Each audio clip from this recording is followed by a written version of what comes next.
नमस्कार दोस्तों, स्वागत है आपका जीके हब यूट्यूब चैनल पर।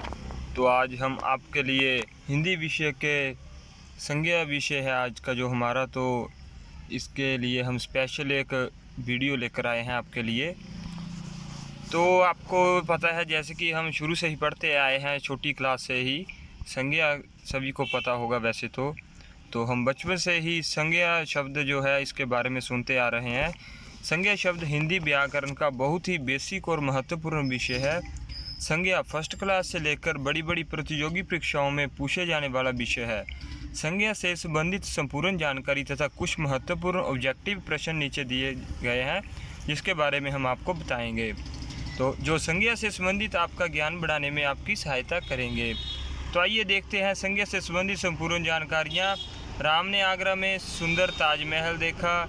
इस वाक्य में हम पाते हैं कि राम व्यक्ति का नाम है, और जैसे कि आगरा स्थान का नाम है, ताजमहल एक वस्तु का नाम है तथा सुंदर एक गुण का नाम है। इस प्रकार ये चारों क्रमशः व्यक्ति, स्थान, वस्तु और भाव के नाम है। व्याकरण में नाम को संज्ञा कहते हैं। अतः ये चारों संज्ञाएँ हुई। इस लेख में हम संज्ञा के बारे में पढ़ेंगे। तो आइए दोस्तों, हम संज्ञा के बारे में डीपली से पढ़ते हैं। तो संज्ञा जो है, इसमें सबसे पहले आपको पता होना चाहिए कि संज्ञा की क्या परिभाषा है। तो संज्ञा की परिभाषा है, सरल शब्दों में हम बताते हैं आपको।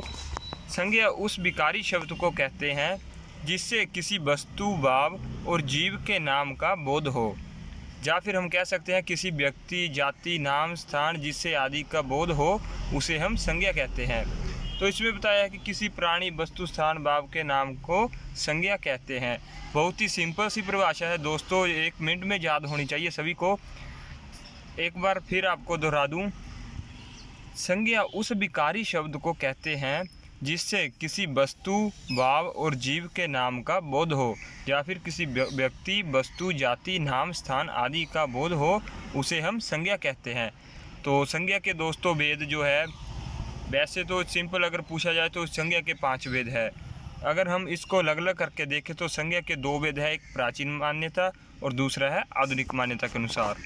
तो प्राचीन मान्यता के अनुसार संज्ञा के जो 5 वेद है, तो इसमें पहला है जातिवाचक, दूसरा है व्यक्तिवाचक, तीसरा भाववाचक और चौथा है समूहवाचक, 5वां है द्रव्यवाचक।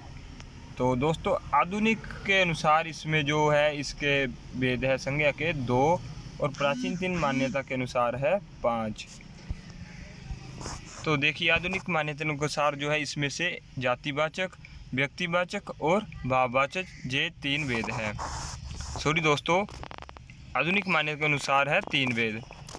तो अगर क्वेश्चन में पूछा जाए कि प्राचीन मान्यता के अनुसार संज्ञा के कितने वेद हैं, तो आपका आंसर होगा 5। और अगर पूछा जाए कि आधुनिक मान्यता के अनुसार संज्ञा के कितने वेद हैं, तो इसके वेद है 3, जातिवाचक संज्ञा, व्यक्तिवाचक और भाववाचक संज्ञा। तो हम दोस्तों एक एक करके सभी वेदों के बारे में जानेंगे। तो इसमें वैसे आपको एक सिंपल सी उदाहरण दे दें कि जैसे कि इसमें बताया गया है कि प्राणियों के नाम जो है, जैसे कि मोर, घोड़ा, गाट, महात्मा गांधी आदि, और वस्तुओं के नाम किताब, रेडियो, चादर आदि कुछ भी हो सकते हैं। और स्थानों के नाम जैसे दिल्ली, कुतुब मीनार, ताजमहल, भारत आदि, और भावों के नाम वीरता, बुढ़ापा, मिठास, खट्टा आदि कुछ भी हो सकते हैं। तो इसमें व्यक्तियों के नाम है, राम है, जैसे मोहन, सीता, कोई भी नाम हो सकता है। और दिशाएं पूर्व, पश्चिम, उत्तर, दक्षिण, दिशाएं जो है 4 ही है। और देशों के नाम कोई भी देश हो सकता है, भारत, चीन, नेपाल, कोई भी। और राष्ट्रीय जातियाँ जैसे भारतीय, चीनी, जापानी, ये भी कोई भी लैंग्वेज हो सकती है, जाति हो सकती है।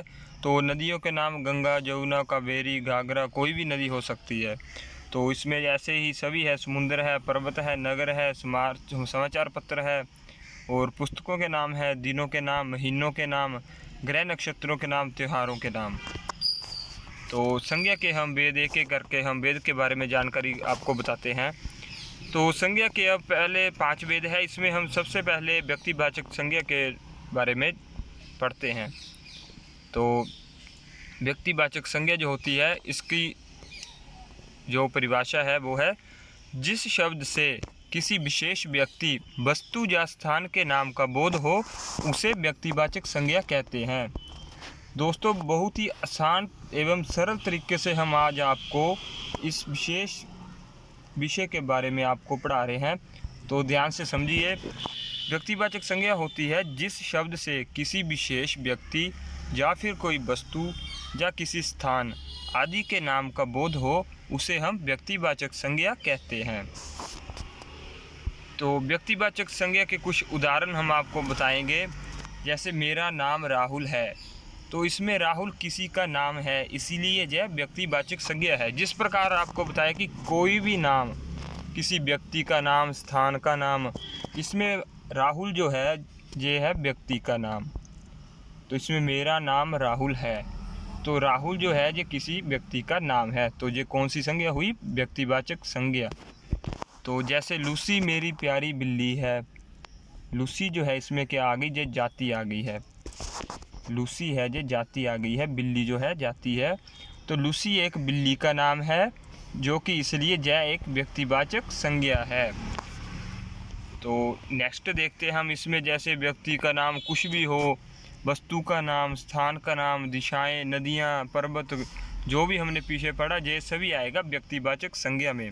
तो जैसे इसमें उदाहरण दी गई है, विकास फुटबॉल खेलता है।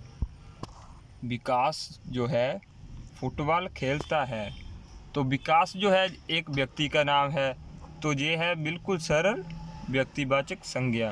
राम मेरा दोस्त है। प्रेमचंद एक उपन्यासकार है। रोनाल्डो फुटबॉल के महान खिलाड़ी है। महेंद्र सिंह धोनी इतिहास के सबसे अच्छे बल्लेबाज है।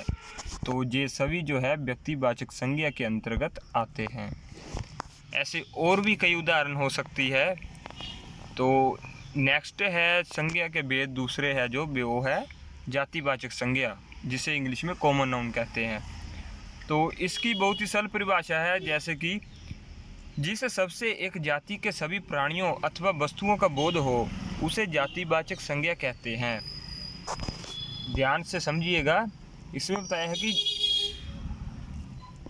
जिस सबसे एक जाति के सभी प्राणियों अथवा वस्तुओं का बोध हो, उसे जातिवाचक संज्ञा कहते हैं। जैसे बच्चा, जानवर, नदी, अध्यापक, बाजार, पहाड़, खिड़की आदि शब्द एक ही प्रकार, प्राणी, वस्तु और स्थान का बोध करा रहे हैं, इसलिए यह जातिवाचक संज्ञा है। तो जातिवाचक संज्ञा के उदाहरण बहुत ही सरल उदाहरण है। दोस्तों समझ कर पढ़िएगा, इसमें कोई भी मुश्किल बात नहीं है। तो जातिवाचक संज्ञा के उदाहरण है, जैसे कार है, कार कोई भी हो सकती है, मारुति की हो सकती है, जैसे हुंडई कंपनी की है, तो ये कार के आगे एक जातिवाचक। जैसे बस, ट्रक हो गया, कुर्सी है, पंखा है, पहाड़ है, ऐसे। तो इसमें जो उदाहरण दिए हैं वो है लड़का, वस्तु, नदी, मनुष्य आदि आदि कुछ भी हो सकते हैं। लड़का जैसे राजेश, सतीश, कोई भी लड़का जिससे सभी लड़कों का बोध होता है। और वस्तु से जैसे मकान, कुर्सी, पुस्तक, कलम का बोध हो। और नदी से जैसे गंगा, जमुना, सरस्वती, गोदावरी आदि सभी नदियों का बोध होता है। और मनुष्य कहने से संसार की मनुष्य जाति का बोध होता है। जैसे मनुष्य जातियाँ, जैसे आपको इसके बारे में बिल्कुल ही पता है। तो जैसे बच्चे खिलौनों से खेल रहे हैं। दोस्तों बहुत ही सिंपल उदाहरण से आज आपको समझा रहे हैं हम। बच्चे खिलौनों से खेल रहे हैं, पेड़ों पर पक्षी बैठे हैं, हिरण का शेर शिकार करते हैं, सड़क पर गाड़ियां चलती है। ये जो है सभी है संज्ञा के, जातिवाचक संज्ञा के उदाहरण है।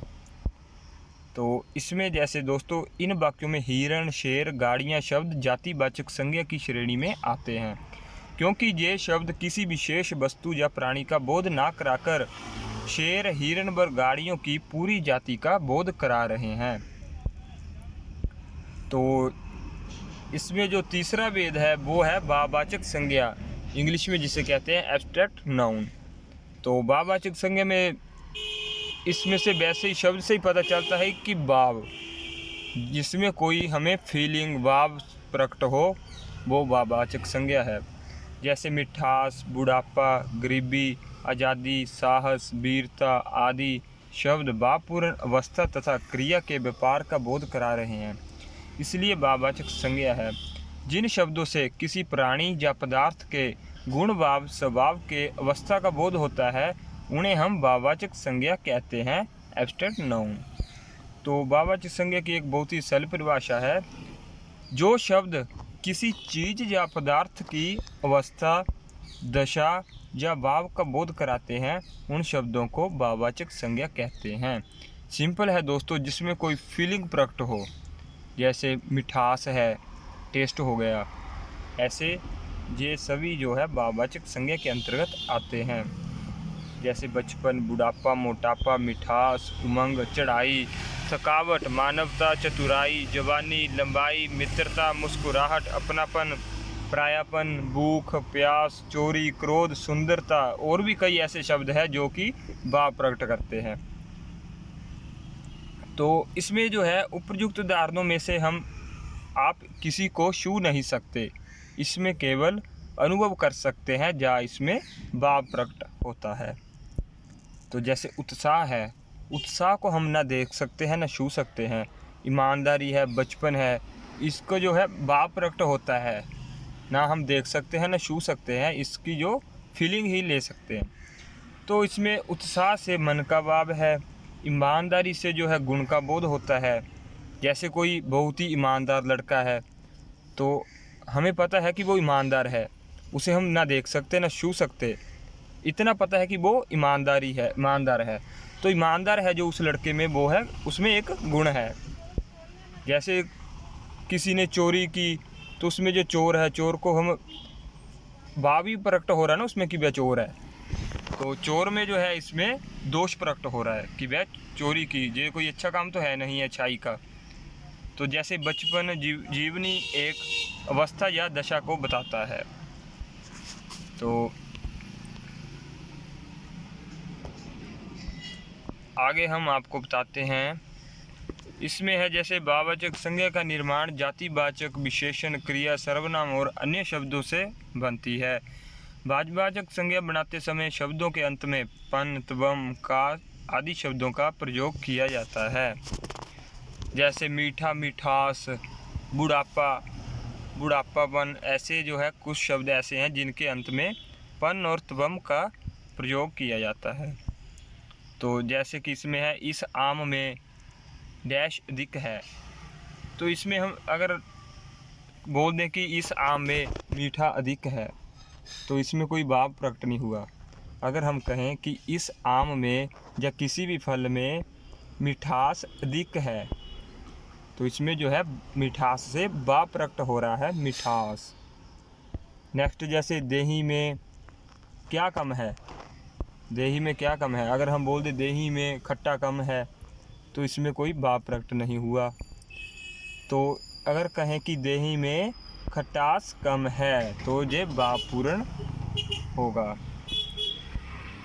तो कढ़ाई में डैश अधिक है, कढ़ाई में चिकनाहट अधिक है। प्रत्येक व्यक्ति को अपना डैश याद आता है, तो रिक्त जगह पर हम क्या भरेंगे, जहाँ पर ये तो हम लिखेंगे नहीं कि प्रत्येक व्यक्ति को अपना बच्चा याद आता है, इसमें कोई भाव प्रकट नहीं ना हुआ। तो इसमें होगा प्रत्येक व्यक्ति को अपना बचपन याद आता है। तो जैसे राम में अहम है, अहम तो कुछ बना नहीं, तो राम में अहंकार है। तो भाववाचक संज्ञा की रचना मुख्य 5 प्रकार के शब्दों से होती है, जैसे जातिवाचक से, सर्वनाम से, विशेषण से, क्रिया से और अव्यय से। तो इन 5 को हम एक एक करके पढ़ेंगे। तो जैसे जातिवाचक संज्ञा से भाववाचक संज्ञा बनाना, दोस्तों बहुत ही आसान तरीके से हम आपको इस वीडियो में पूरी संज्ञा को पढ़ा देंगे। ध्यान से पढ़ें, समझ कर पढ़िएगा, इसमें कुछ भी अनोखा या महत्वपूर्ण तो है ही है, मुश्किल कुछ भी नहीं है इसमें। तो जातिवाचक संज्ञा जो है इसमें जैसे पशु है, पशु क्या एक जाति है, तो पशु का जो है भाव में इसको प्रकट करना हो तो कैसे बनेगा, पशुता। पात्र जो है एक जाति है, इसको भाववाचक में हम कैसे बदलेंगे, तो पात्रता आ जाएगा, पात्रता, पात्र का पात्रता। बच्चा का जैसे हमने पीछे पढ़ा है, बच्चा का आ जाएगा बचपन, और नारी का नरित्व। नारी का नरित्व, जैसे पीछे हमने बताया कि कुश के अंत में त्वम आता है, तो जैसे नारी नरित्व। तो दूसरा है विशेषण से भाववाचक संज्ञा बनाना, जैसे एक से एकता, खट्टा खटाई, मोटा मोटापा, पागल पागलपन। ये देखिए इसमें आ गया ना अंत में पन, पागल पागलपन। तो मोटा मोटापा, खट्टा खटाई, इसमें एक एकता। तो इसका जो तीसरा है भेद इसमें है क्रिया से भाववाचक संज्ञा बनाना, जैसे क्रिया है खोजना। खोजना क्या है, एक जैसे राम कुछ खोज रहा है, राम जो है कुछ खोज रहा है, तो खोजना क्या बन गई क्रिया, और खोज क्या हो गई भाव प्रकट हो गया। तो पीटना पिटाई, बुलाना बुलावा, कूदना कूद। तो नेक्स्ट है संज्ञा से विशेषण बनाना, संज्ञा से जो है विशेषण बनाना, जैसे काम, संज्ञा काम जो है संज्ञा है, और कामिनी जो है ये बन गया विशेषण। तो कमाई कमाऊ, चाचा चचेरा, देश देशी, ये जो है संज्ञा से विशेषण में चेंज हो रहे हैं। तो नेक्स्ट है क्रिया से विशेषण बनाना, क्रिया से विशेषण बनाना, जैसे लूटना विशेषण बन गया लुटेरा, और पालना पालतू। जहाँ दोस्तों पालतू आएगा तो भूलना भुलक्कड़, देखना दिखाऊ। तो नेक्स्ट है सर्वनाम से भाववाचक संज्ञा बनाना, सर्वनाम से भाववाचक संज्ञा बनाना, अपना अपनापन, मम ममता, सर्व सर्वस्व। इसमें दोस्तों कई बार कन्फ्यूज़न हो जाती है, इसमें ऑप्शन दिया होगा सर्व के साथ सर्वता भी होगा, तो मैक्सिमम जो है टेस्ट में जो बच्चे हैं वो सर्वता को टिक करके आते हैं, तो सर्व का होगा सर्वस्व। आप आपा, आपका भी कई बार जो है अपना या कुछ भी ऐसे लगा कर आ जाते हैं टिक इसमें, तो इसमें आपका आपा।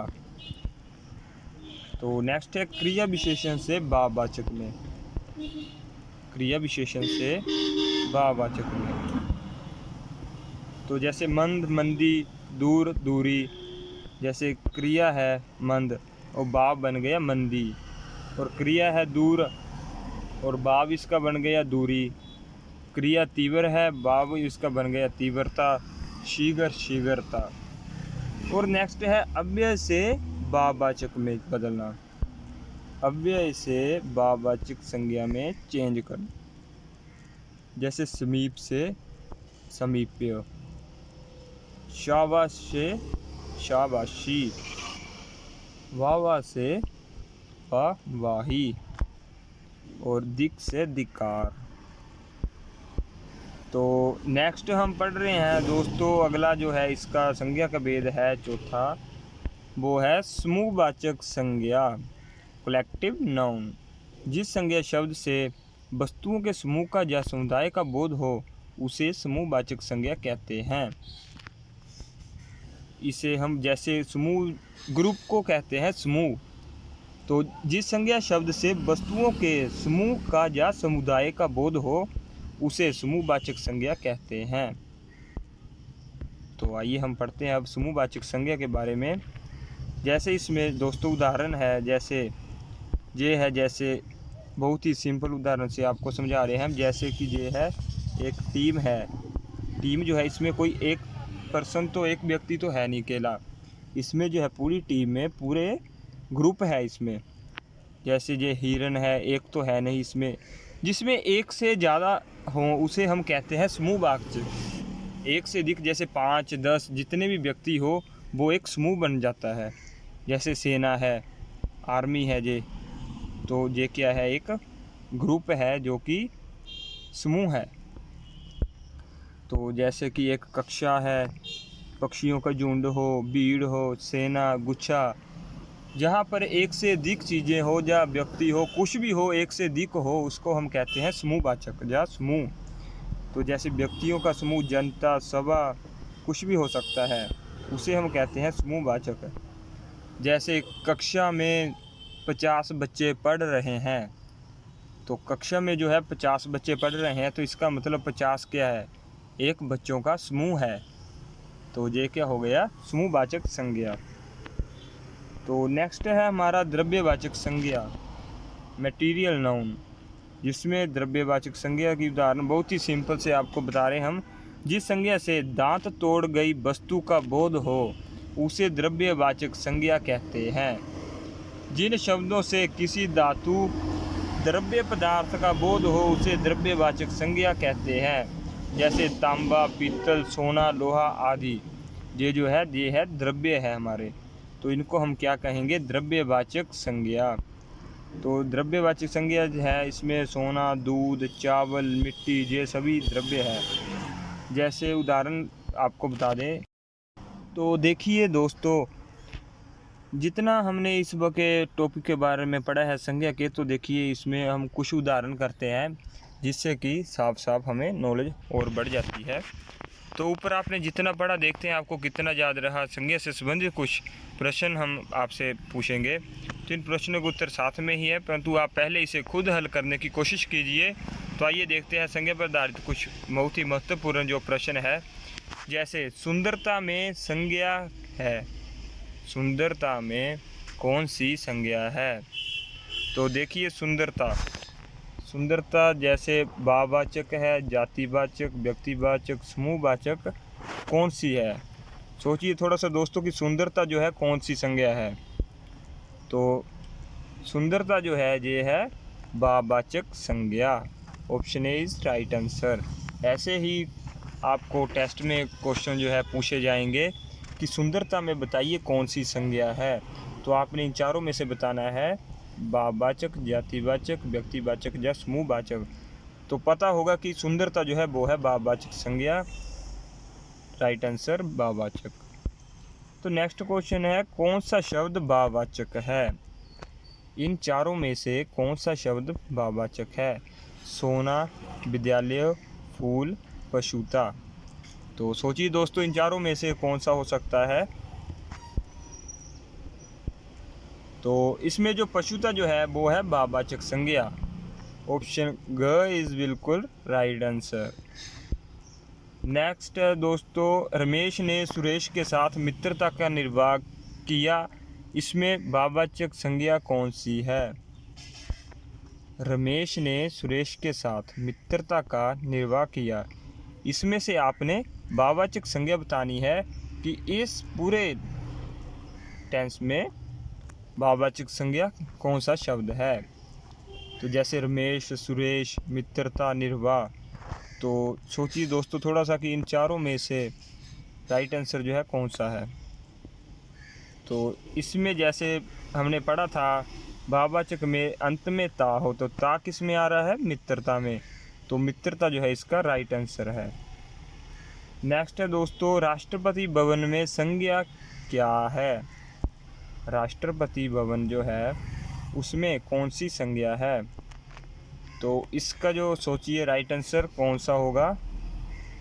तो राष्ट्रपति भवन में जो संज्ञा है वो है व्यक्तिवाचक संज्ञा। ऑप्शन ए इज बिल्कुल राइट आंसर। नेक्स्ट है दोस्तों, कौन सा शब्द भाववाचक संज्ञा है। कौन सा शब्द भाववाचक संज्ञा है। जैसे ऊंचा, ऊंचाई, कुशल, गहरा। तो बताइए इसमें से कौन सा होगा। तो इन चारों में से जो भाववाचक संज्ञा है वो है ऊंचाई। नेक्स्ट है दोस्तों, विशेषण से बना भाववाचक संज्ञा है। विशेषण से, इसमें दोस्तों सोचिए क्या पूछा आपको, कह रहा भाववाचक नहीं, इसमें पूछा है विशेषण से बना भाववाचक संज्ञा इन चारों में से कौन सा शब्द है। कलाई, महान, लड़कपन या ऊंचाई। तो विशेषण जैसे ऊंचा से बनाया था हमने, ऊंचा क्या था, एक विशेषण है, तो इसमें से बनेगा ऊंचाई जो है भाववाचक। तो विशेषण से भाववाचक बना ऊंचाई। तो नेक्स्ट है, बुढ़ापा शब्द में कौन सी संज्ञा है। देखिए दोस्तों, बुढ़ापा शब्द में कौन सी संज्ञा है। तो इसमें व्यक्तिवाचक, जातिवाचक, भाव या समूहवाचक। तो इसमें से बुढ़ापा जो है ये है, इसमें भाव प्रकट हो रहा है। जैसे आपको पहले भी बताया है कि जिसमें कोई भाव प्रकट हो वो होती है भाववाचक संज्ञा। तो बुढ़ापा जो है वो है भाववाचक संज्ञा। ग ऑप्शन इज राइट आंसर। तो नेक्स्ट है कौन सा शब्द भाववाचक संज्ञा नहीं है। कौन सा शब्द भाववाचक संज्ञा नहीं है। तो देखिए दोस्तों, इन चारों में से आप बताइए कि कौन सा शब्द भाववाचक संज्ञा जो है नहीं है। क्वेश्चन को बिल्कुल ध्यान से पढ़िए। कई बार क्वेश्चन को पढ़ते और लगा देना टिक कि कौन सा शब्द भाववाचक संज्ञा है, जबकि पूछा है भाववाचक संज्ञा नहीं है। तो इसमें जो है मिठाई जो है भाववाचक संज्ञा नहीं है, क्योंकि मिठाई में जो भाववाचक संज्ञा है वो बनेगा मिठास। मिठास जो है भाववाचक संज्ञा है। नेक्स्ट क्वेश्चन है दोस्तों, कौन सा शब्द जातिवाचक संज्ञा है। तो इसमें बताइए कि जवान, बालक, सुंदर, मनुष्य, इन चारों में से कौन सा शब्द जातिवाचक संज्ञा नहीं है। फिर देखिए दोस्तों, इसमें पूछा गया है कौन सा शब्द जातिवाचक संज्ञा नहीं है। तो इसमें जवान जो है एक जाति है, जैसे जवान हो गया, बूढ़ा हो गया, और बालक, सुंदर, मनुष्य, तो इसमें जातिवाचक है। सुंदर जो है जातिवाचक नहीं है। कोई बहुत ही सुंदर है, ये जातिवाचक संज्ञा नहीं है। तो नेक्स्ट क्वेश्चन है, बुलाना से भाववाचक को पहचानिए। बुलाना से भाववाचक को पहचानिए। इसमें से दोस्तों आपको बुलाना शब्द से भाववाचक संज्ञा बनानी है।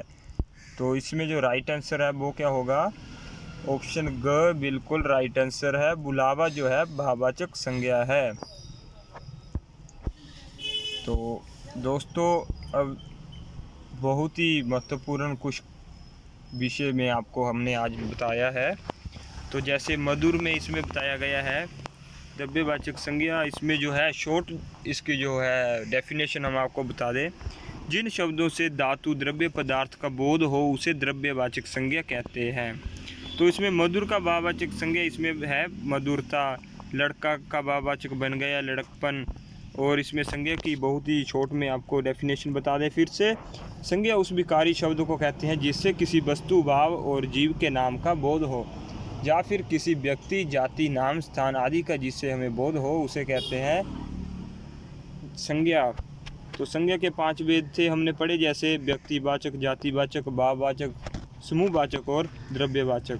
और भाववाचक संज्ञा के बारे में भी हमने पढ़ लिया है। इसके बारे में हमने आपको बहुत ही अच्छे ढंग से बता दिया। जिन शब्दों से किसी प्राणी या पदार्थ के गुण, भाव, स्वभाव की अवस्था का बोध होता है उन्हें भाववाचक संज्ञा कहते हैं। तो व्यक्तिवाचक संज्ञा के उदाहरण जैसे मेरा घर जयपुर में है, राम वनवास को गए थे, कमल हारा राष्ट्रीय पुष्प है। कमल हमारा जो है वो क्या है, राष्ट्रीय पुष्प है। तो धर्मेश एक अच्छा लड़का है। आम में कौन सी संज्ञा है, जातिवाचक। आम भी कई प्रकार के होते हैं ना, तो इसमें क्या है, जाति, कई जातियां हैं आम की भी। तो जाति आम क्या है, जातिवाचक संज्ञा। हिमालय जो है ये है व्यक्तिवाचक संज्ञा। तो धन्यवाद दोस्तों, आज की वीडियो में इतना ही काफ़ी। तो हमारी वीडियो को आप शेयर, सब्सक्राइब चैनल को ज़रूर करें और लाइक भी ज़रूर करें। धन्यवाद दोस्तों।